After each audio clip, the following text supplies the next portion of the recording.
A reading from the Holy Gospel according to Mark. Glory to you, O Lord.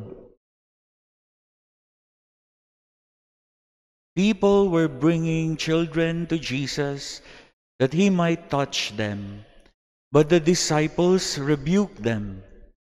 When Jesus saw this, he became indignant and said to them, "Let the children come to me. Do not prevent them, for the kingdom of God belongs to such as these. Amen, I say to you, whoever does not accept the kingdom of God like a child will not enter it." Then he embraced the children and blessed them, placing his hands on them. The Gospel of the Lord. Praise to you, Lord Jesus Christ. Magandang gabi po sa inyong lahat. As we have heard in the introduction, we are celebrating the feast of the Santo Niño, a special privilege given to the Church in the Philippines, ipagdiwang tuwing third Sunday of the year, no? Kapistahan ng banal na sanggol. Now, 2 weeks ago ay naging bisita natin ang pilgrim image ng Santo Niño de Cebu. Pinahiram ito sa atin ng Archdiocese of Cebu ng 1 taon. As I have explained, lilibot po yung image na yon ni Santo Niño sa lahat ng mga parokya sa buong diocese ng Antipolo. Ito yung pamamaraan ng diocese natin to celebrate the 5th centennial of the coming of Christianity in the Philippines. Sa March, 500 years na ang Kristyanismo dito sa ating bansa. So last week, sinundo yung image ng St. Joseph Marelo Parish. At ngayong linggo, nilipat na po iyon sa San Antonio de Padua Parish sa Dalig. Last week, while preparing for all these Santo Niño-themed celebrations, I happened to read an article written by a Redemptorist priest, Father Manoling Thomas. Pari po siya nung congregation na nangangalaga sa simbahan ng Baclaran. Sila yung nag-aalaga sa image ng Our Lady of Perpetual Help. Yung kanyang sinulat na artikulo, ang titulo ay How the Original Statue of the Santo Niño de Cebu Survived the Second World War. According to Father Manoling Thomas, yung mga original custodians ng Santo Niño image, yung mga Agustinians, ay naghanap ng safe na lugar para doon sa icon kasi the basilica, which was located at the Cebu City's Pier area, had been heavily destroyed by bombs. Itinago nila ngayon yung Santo Niño sa isang vault, bomb-proof na vault, kung saan ito'y nanamalagi ng 7 buwan sa pangangalaga ng mga Redemptorists hanggang sa matapos nga ang gyera. The vault was kept in the Redemptorist Monastery and nilagay sa ilalim ng image ng Blessed Virgin Mary. So as I have said, palagi sila sa kanilang mga monasteryo, kumbento at mga simbahan na andun palagi yung image ng Blessed Virgin Mary, Our Lady of Perpetual Help.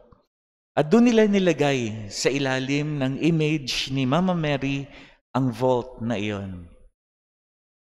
Ayon kay Father Manoling Thomas, the metal vault still exists today, and it is on display at the left side of the main entrance of the church.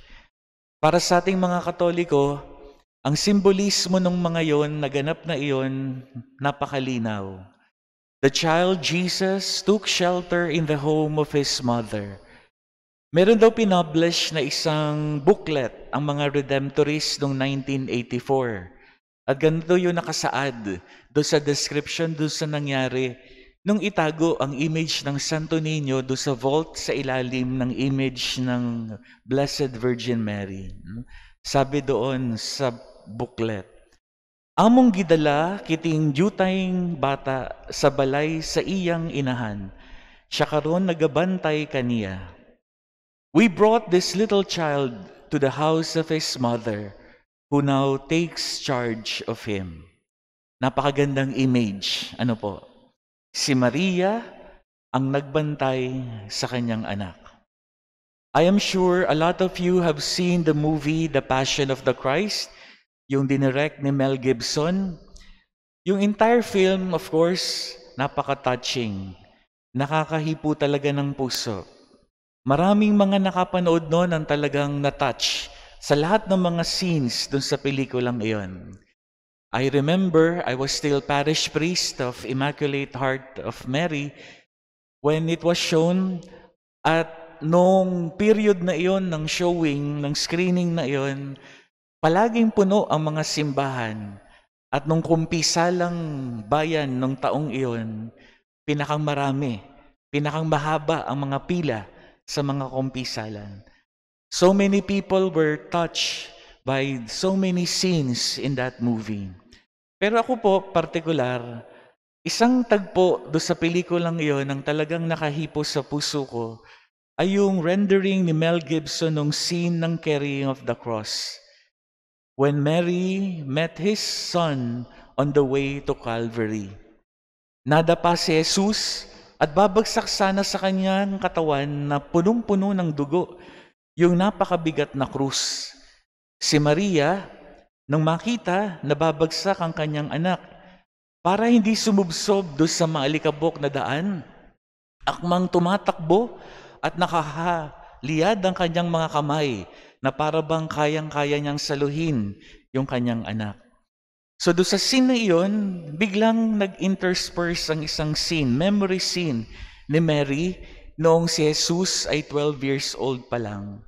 Naglalaro do sa harap ng kanilang bahay sa Nazareth. Nadapa. At ganun-ganun uli ang ipinakita. Si Maria halos magkandara pa sa pagtakbo papalapit do sa kanyang anak. Akmang sasaluhin ito para hindi rin masubsob do sa maalikabok ng harapan. Mary is seen in that scene, no, doing the same gesture with outstretched arms, orange position ang tawag sa liturgy, attempting to catch her young child. Akmang-akma na naman doon sa sinabi ng mga Redemptorists sa naganap sa batang si Jesus nung ito'y abutin ng gera sa Cebu. Si Maria, nagabantay kaniya. Mary indeed took care of her child. Ito po ang aking personal na pinaniniwalaang dahilan kung bakit tayong mga Pilipino ay mayroong ganitong pampipitagan sa sanggol na si Jesus, sa bata si Jesus, sa Santo Niño.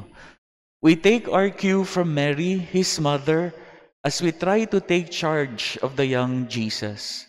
Gusto natong magbantay sa iya gihapon. So literally, we take care of the Santo Niño by giving him shrines in our home. Ngayon, pinagdiriwang natin ang kapistahan ng banal na sanggol. And as we extol the Santo Niño, as we try to take charge of the child by welcoming him not just in our homes but in our lives, we try to make his childhood speak to us. Kagaya nung sinabi sa pangunang pananalita kanina. So what is it in the Santo Niño that we can really take home? What about his childhood? What about his childhood can speak to us now? Sa pagdiriwang daw natin ng Santo Niño, magandang mapaalalahanan tayo do sa isang napakatanging pagkilos na ginawa ng batang si Jesus. When he was 12 years old and he got separated from his parents when they went to Jerusalem, his parents sought him, tried to find him, at nakita siya sa loob ng templo. When he was asked by the Blessed Mother kung bakit siya nawala, bakit niya ginawa ang ganong pagkawalay sa kanyang mga magulang, ang sabi ng Panginoong Jesucristo, hindi niyo ba alam na ako'y dapat naririto sa tahanan ng aking Ama? Si Jesus kumilala sa templo bilang pook ng pakikipagtagpo sa Diyos. So what can we learn from this young Jesus? We can learn from him that the presence of God is always something that we can feel, not just in places of worship, but in each one of us. Si Jesus ang nagpapalaala sa atin kung paano natin tunay na makikilatis ang presensya ng Diyos. Yun ang kanyang tinuran sa kanyang mga magulang. Yun ang kanyang sinabi sa kanyang ina at amain na si Jose. He made his presence or his parents know of the presence of God, kaya siya naandoon daw sa kanyang tahanan. Can you imagine the implication of this if we will also learn from those words of our Lord? Siya mismo yung nag-acknowledge sa presensya ng Ama sa kanyang bahay. Kaya niya sinabing kinakailangan niyang manatili. So, we should ask ourselves, tayo, paano natin na ipapakita ang pagkilala natin sa banal na presensya sa loob ng templo? Are we disposing ourselves inside the Father's house in a manner that really befits the holy presence that we are graced with when inside places of worship? Tama ba yung suot natin kapag tayo'y nakikipagtagpo sa Diyos? Tama ba ang mga lumalabas sa ating bibig kapag tayo'y nasa Kanyang tahanan? Tama ba ang ginagawa natin kapag tayo'y nasa loob ng bahay ng Ama? Our devotion to the infant Jesus must lead us not just to welcome His image into our homes, but to emulate Him in His life as a niño. So just as the child recognized the presence of the divine in his house, we must recognize the same and let our actions be real manifestations of this recognition. But then as I have said, si Jesus hindi lamang naging daan ng pagkilala ng presensya ng kabanal-banalan sa loob ng templo, sa loob ng bahay ng Ama. Siya din ay naging daan para kilalanin ang presensyang ito sa sarili at sa kapwang ating pinakikiugnayan. So just as we are asking ourselves on how we dispose ourselves in places of worship, maganda rin ganun ang maging tanong natin sa ating pakikipag-ugnayan sa sarili at sa iba. Since all of us are imbued with God's presence, all of us are the temples of the Spirit. Dapat din nating tanungin, when relating with one another, tama ba ang suot ko? Tama ba ang namumutawi sa aking labi? Tama ba ang ginagawa ko sa presensya ng Diyos na nananahan sa aking kapwa? As we continue with this celebration, as we continue to extol the young Jesus, the child Jesus, the Santo Niño, we raise to Him our gratitude for giving us the gift of recognizing God through His words as He recognized the presence of the Father in the place He calls the Father's house. Salamat po, Santo Niño. Dahil sa inyo, nakikilala at nakikita namin ang presensya ng Diyos hindi lamang sa loob ng iyong tahanan, kundi sa amin mismong katauhan, sa katauhan ng iba, sa taong aming pinakikiugnayan. Naway tulungan mo kaming kumilos sa pamarang akma sa aming pagkilala sa iyong presensya. We ask for this grace as we continue with this celebration. May the Santo Niño truly lead us to continuously acknowledge God's presence in the places where we worship Him, in the presence or in each other, at sa atin mismong katauhan na batid nating tunay na pinananahanan ng banal na presensya ng ating Diyos. This will be our prayer as we continue with this celebration. Let us now stand.